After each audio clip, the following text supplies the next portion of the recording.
Boa noite, graça e paz, sejam todos bem-vindos. Quem está feliz?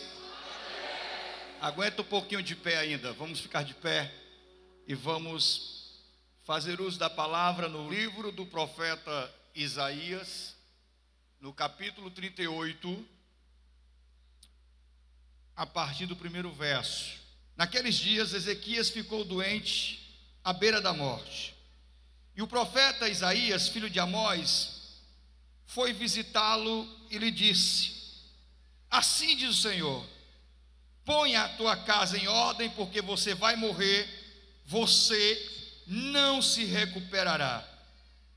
Ezequias virou o rosto para a parede e orou ao Senhor: lembra-te, Senhor, de como tenho te servido com fidelidade e com devoção sincera, e tenho feito o que tu aprovas.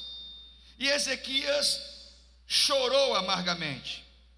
Então a palavra do Senhor veio a Isaías: vai dizer Ezequias, assim diz o Senhor, o Deus de seu antepassado Davi ouviu a sua oração e viu as suas lágrimas. Acrescentarei 15 anos à sua vida, e eu livrarei você e esta cidade das mãos do rei da Síria, e eu defenderei esta cidade. Capítulo 39, a partir do primeiro verso. Capítulo 39, a partir do primeiro verso. Naquela época, Maradoc-Baladã, filho de Baladã, rei da Babilônia, enviou a Ezequias cartas e um presente, porque soubera de sua doença e de sua recuperação. Ezequias recebeu com alegria os enviados e mostrou-lhes o que havia em seus depósitos: a prata, o ouro, as especiarias, o óleo fino, todo o seu arsenal e tudo o que se encontrava em seus tesouros. Não houve nada em seu palácio ou em todo o seu reino que Ezequias não lhes mostrasse. Então o profeta Isaías foi ao rei Ezequias e perguntou: o que aqueles homens disseram e de onde eles vieram? De uma terra distante? Ezequias respondeu: eles vieram da Babilônia visitar-me. O profeta perguntou: o que eles viram em seu palácio? Ezequias respondeu: viram tudo que há em meu palácio, e não há nada em meus tesouros que eu não tenha lhes mostrado. Então Isaías disse a Ezequias: ouça a palavra do Senhor dos Exércitos. Um dia, tudo que há em seu palácio, bem como tudo que os seus antepassados acumularam até hoje, será levado para a Babilônia, nada ficará, diz o Senhor. E alguns de seus próprios descendentes serão levados e se tornarão eunucos no palácio do rei da Babilônia. É boa a palavra do Senhor que você falou? Ezequias respondeu: pois pensou, haverá paz e segurança enquanto eu viver. Sente-se. Ezequias é um dos personagens mais fascinantes do Antigo Testamento. A sua história é fascinante. A história de Ezequias é muito parecida com a nossa. A história de um homem que viveu os seus altos e baixos da fé. De um homem que viveu as suas inconstâncias espirituais. De um homem que foi capaz de receber um grande milagre, olha para cá, e depois disso esfriar espiritualmente, e depois disso estagnar na sua vida espiritual. Um homem que agradou a Deus no começo e decepcionou no fim, porque nós temos essa tendência, olha para cá, de lutar pelo que a gente quer, na hora do aperto, na hora do sofrimento, na hora da precisão, na hora da dor, na hora do desespero, da calamidade, a gente se desespera e corre para Deus, e o que for preciso fazer, a gente faz. desesperadamente o que for preciso fazer, a gente faz. E aí, quando a gente alcança de Deus esse favor e essa misericórdia, quando a gente alcança esse objetivo e esse milagre, o que é que a maioria faz? A maioria amorna, esfria, parte para a acomodação espiritual. Foi o que aconteceu na vida desse grande rei chamado Ezequias, que no seu momento mais difícil, quando ele viu a sua cidade, o seu povo cercado por um exército inimigo imenso, maior do que o seu exército, a cidade estava sitiada, sem poder entrar alimento, seus reservatórios de água se esgotando, e o exército inimigo em cima, podendo entrar a qualquer momento, e Ezequias sem poder fazer nada, porque ele estava debilitado em cima de uma cama, morrendo de câncer em estágio terminal. Ezequias estava no estágio terminal de um câncer na perna, morrendo, vivendo os seus últimos dias, precisando e esperando desesperadamente por um milagre. Então ele ouve a notícia que o profeta Isaías vai vir visitá-lo. E quando você ouve a notícia da visita de um profeta, seu coração se enche de esperança. Esse profeta está trazendo algo de Deus para mim. Esse profeta vai trazer uma palavra de esperança, uma palavra vitoriosa para mim. Esse profeta está trazendo uma resposta de Deus para mim. Mas a palavra que o profeta Isaías traz não agrada a Ezequias, porque, olha para cá, Isaías está trazendo para Ezequias uma sentença, algo que Deus já havia determinado. Ora, Isaías chega e diz: Ezequias, assim diz o Senhor, põe a tua casa em ordem, porque tu vais morrer e não vais se recuperar. Ora, e ele sai, ele vai embora, e Ezequias não tem nem forças, porque de tão debilitado que ele estava, ele não tem forças para sequer se levantar, se assentar. Do jeito que deitado ele está, ele se vira para a parede, olha para cá, ele encosta o rosto na parede, e ali ele começa a clamar a Deus. Ele começa a pedir por socorro a Deus. Ele começa a pedir o favor, a misericórdia do Senhor. E ele diz para Deus o seguinte: Senhor, lembra-te, Senhor, lembra-te de como eu tenho te servido. Olha para cá, como eu tenho sido fiel ao Senhor, como eu tenho procurado andar na tua presença e ser zeloso e criterioso e cuidadoso. Senhor, lembra-te que eu destruí os altares de Baal em Israel. Eu acabei com a adoração a Baal e restabeleci uma adoração ao Senhor Deus Todo-Poderoso. Eu trouxe, Senhor, o povo de volta para ti, Senhor. Senhor, eu vou morrer assim, e a minha vida vai acabar desse jeito, morrer prostrado numa cama apodrecendo por um câncer, e ver a minha cidade, o meu povo invadido, e a minha cidade destruída, Senhor. E ali ele cai no choro, mas um choro profundo. E o profeta Isaías ainda está nas imediações do palácio, quando ele recebe de novo a mensagem de Deus. Deus fala com Isaías e diz: Isaías, volta lá no quarto do rei Ezequias e diz a ele que eu ouvi a sua oração e vi as suas lágrimas. Diz aí para quem está perto de você: Deus ouve e Deus vê. Não, está muito fraco, fala melhor: Deus ouve e Deus vê. Você está me ouvindo?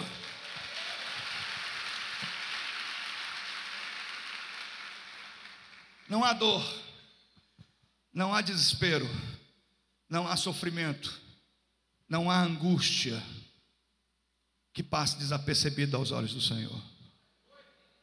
Deus ouve e Deus vê. Agora, nesse primeiro momento, eu quero separar duas lições importantes. Primeiro, a oração de Ezequias.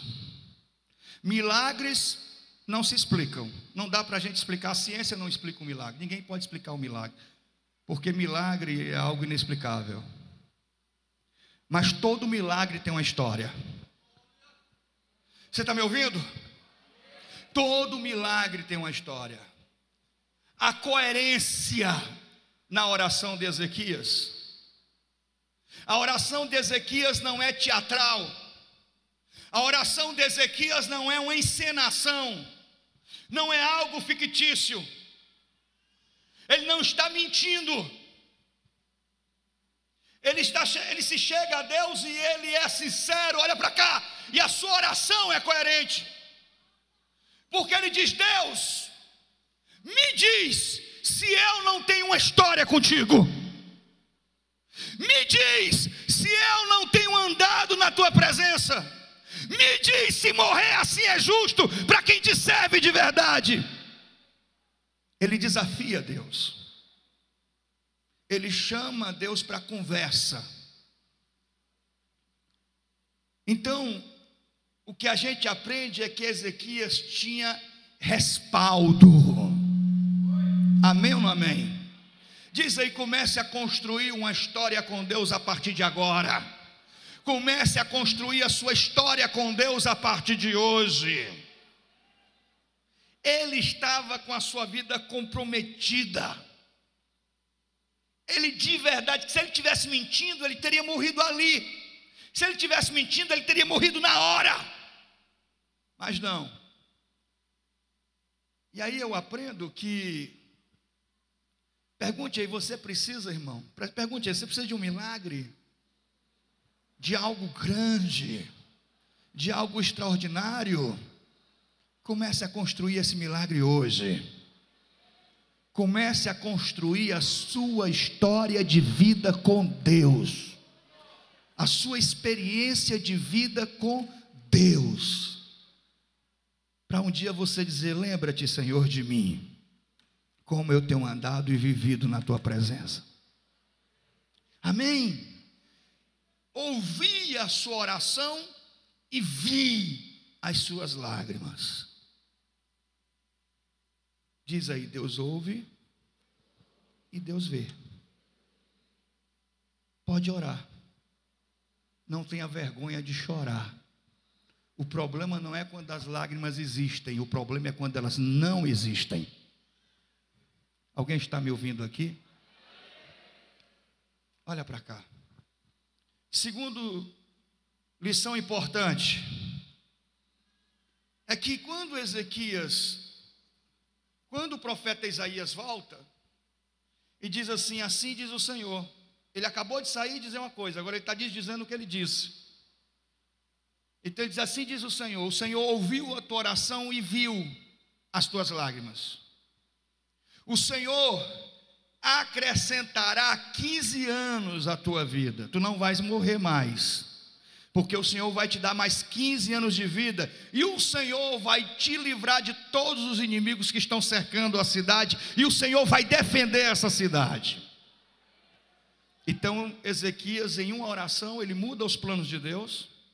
Em uma oração ele muda os planos de Deus. Em uma oração ele é curado. Em uma oração todos os seus inimigos caem por terra. Em uma oração. Olha o poder da oração, igreja. Olha o poder da oração. Amém? Só que depois que ele alcança o milagre, algum tempo depois, Ezequias começa a esfriar. Ele baixa a sua guarda. Ele começa a viver um processo de estagnação. Ele estaciona espiritualmente. Então ele não tem mais tanto vigor, tanto compromisso, tanta sede como ele tinha antes. Ele não tem mais tanto comprometimento como ele tinha antes. Ele começa a viver um outro estágio de fé. Ele está completamente despreocupado. Ele perdeu sua capacidade de discernimento espiritual, de percepção espiritual. Ele não consegue mais identificar a realidade das pessoas e as coisas que acontecem ao seu redor.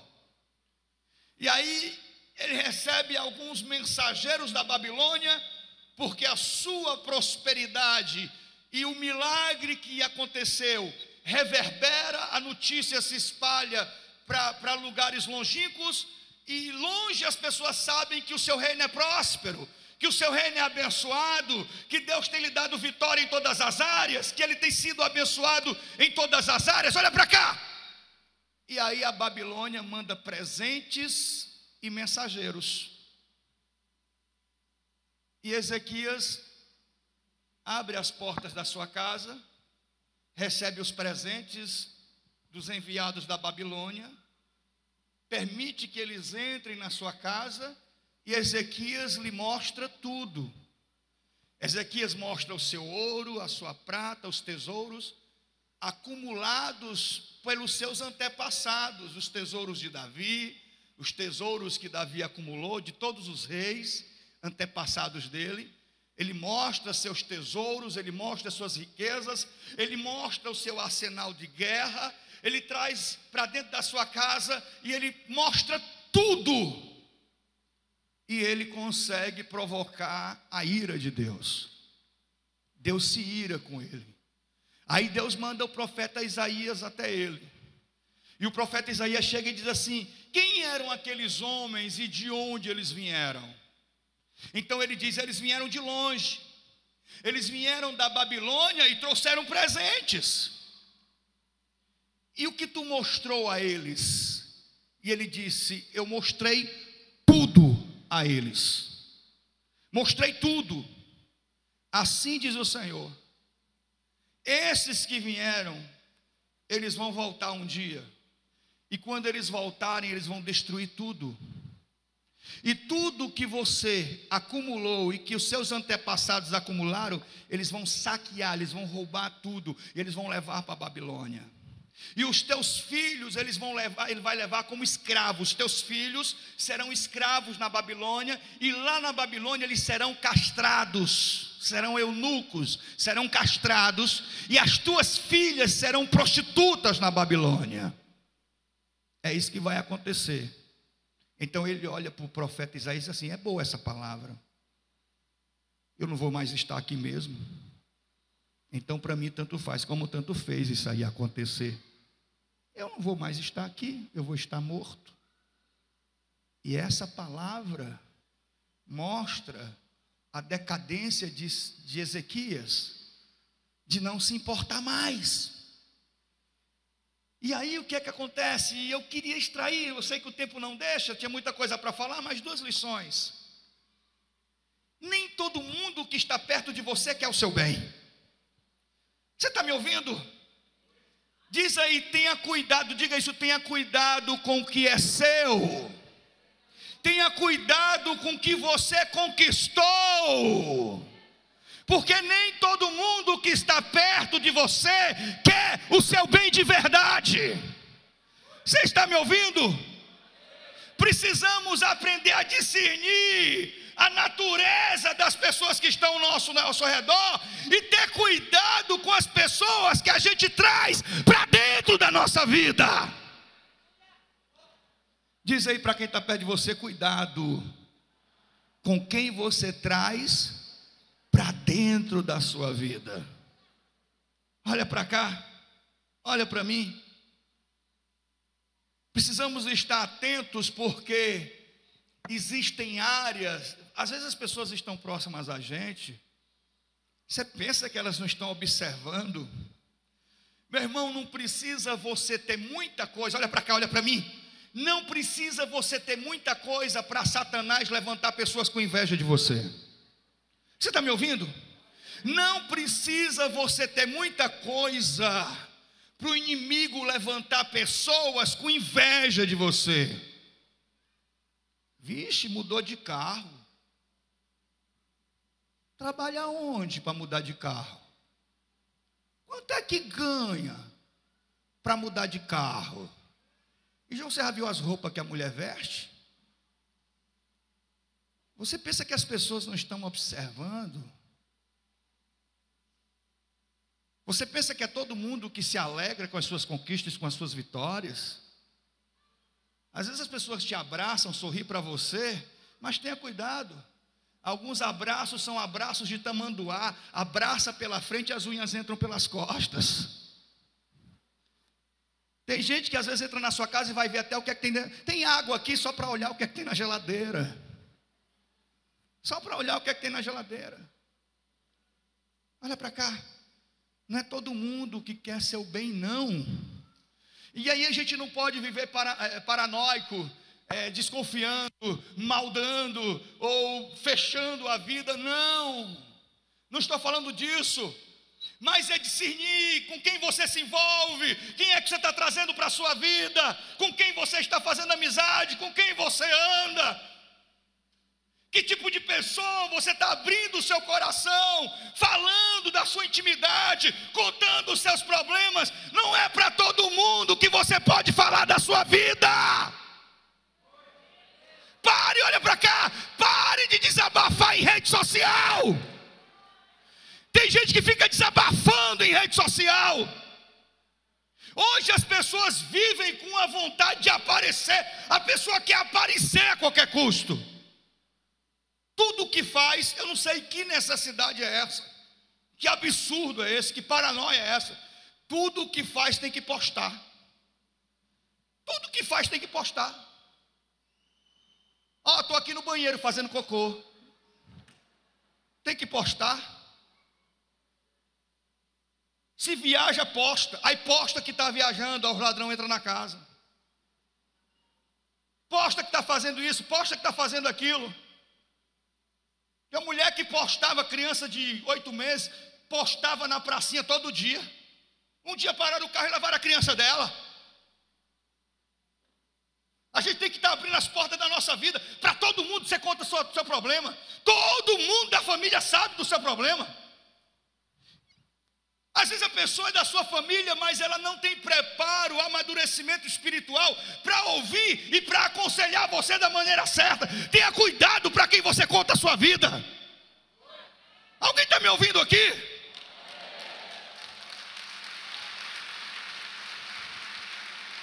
Que foi que você mostrou? Tudo. Meu irmão, tem coisas que só pertencem a você e a Deus. Você está me ouvindo? Tem coisas que só pertencem a você e a Deus. Alguém está me ouvindo aqui? Segundo lugar, olha para cá. Eu não vejo ninguém, poucas pessoas preocupadas com a coisa chamada herança espiritual. Herança espiritual. Escute o que eu vou lhe dizer. Todos nós aqui trazemos conosco uma herança chamada de herança hereditária. Você traz no seu DNA uma herança hereditária. Você tem o DNA do seu pai, do seu avô, do seu bisavô. Através do seu DNA dá para saber quem era o seu tataravô, através do seu DNA. É uma herança hereditária. Mas nós trazemos também conosco uma herança espiritual. Você está me ouvindo? Ou seja, existem famílias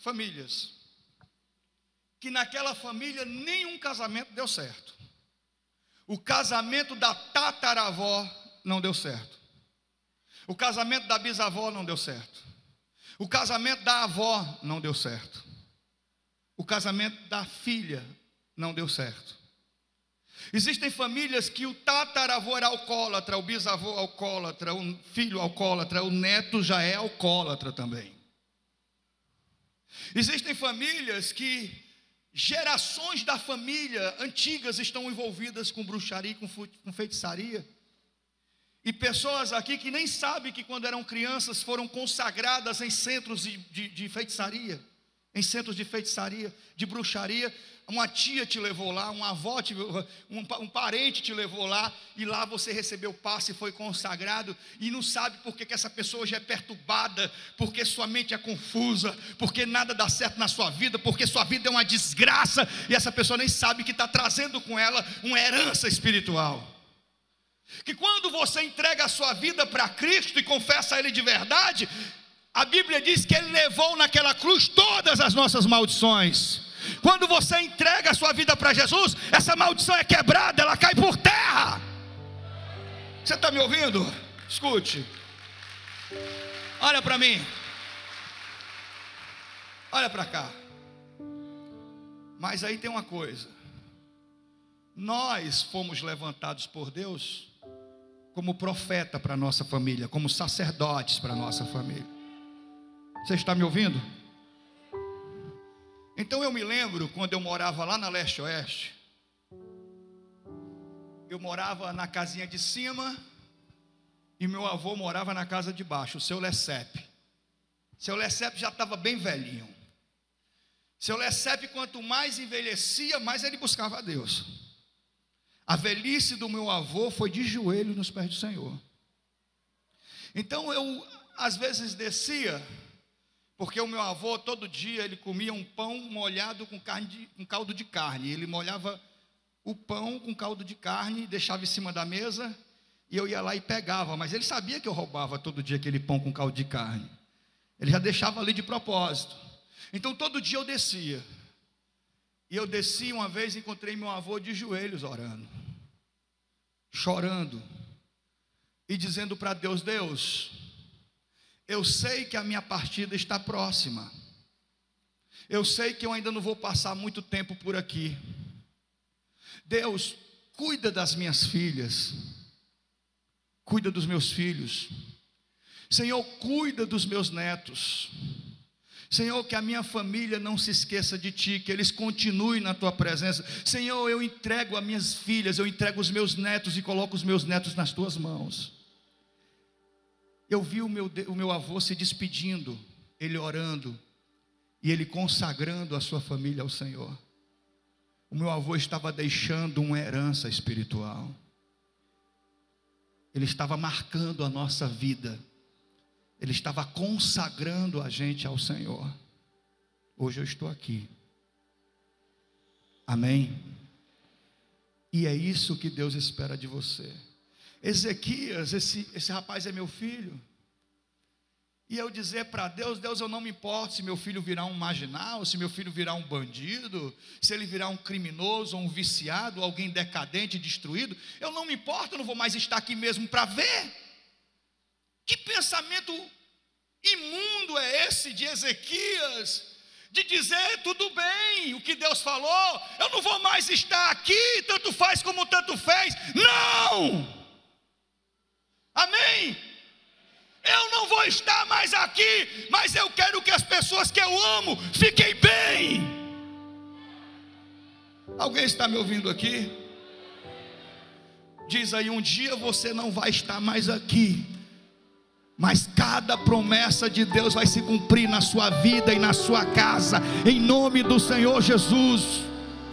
Fica de pé em nome do Senhor. Fica de pé e deixa, olha para cá, e deixa eu liberar uma palavra. Fica de pé, fecha teu olho, levanta tua mão para cá, fica de pé.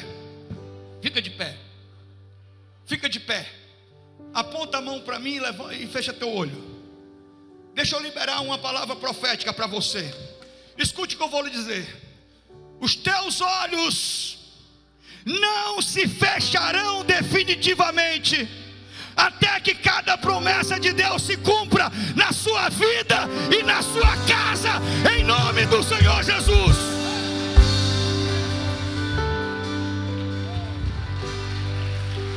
Diz aí para quem está perto de você. Diz aí para quem está perto de você: os teus olhos não se fecharão definitivamente até que cada promessa de Deus se cumpra na sua vida e na sua casa.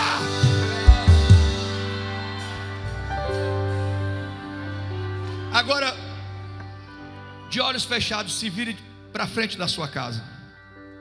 Se vire para frente da sua casa. Isso. E diz assim: Senhor, eu sei que eu sou falho. Eu sei que eu tenho falhado em muitas áreas da minha vida. E não tenho estado firme na tua presença como eu deveria estar. Mas eu entrego a minha família nas tuas mãos. E mesmo que haja alguém incrédulo, rebelde, que debocha da tua palavra, eu entrego essa pessoa nas tuas mãos.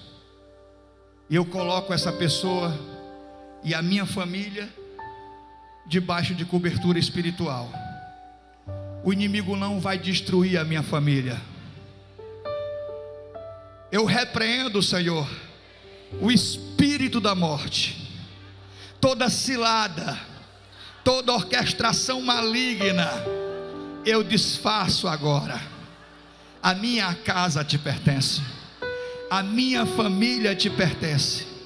E se houver alguma influência, e se alguma praga, alguma palavra de maldição, ou algum espírito de inveja tem se levantado contra a minha casa, que caia por terra agora, em nome do Senhor Jesus. Escute, diga assim: aquele que habita no esconderijo do Altíssimo, a sombra do Onipotente descansará. Direi do Senhor: tu és o meu refúgio e a minha fortaleza, o meu Deus em quem eu confio. Certamente que o Senhor te livrará do laço do passarinheiro e da peste perniciosa. Ele te cobrirá com as suas penas, e debaixo das suas asas tu estarás seguro. A sua fidelidade será o teu escudo e broquel.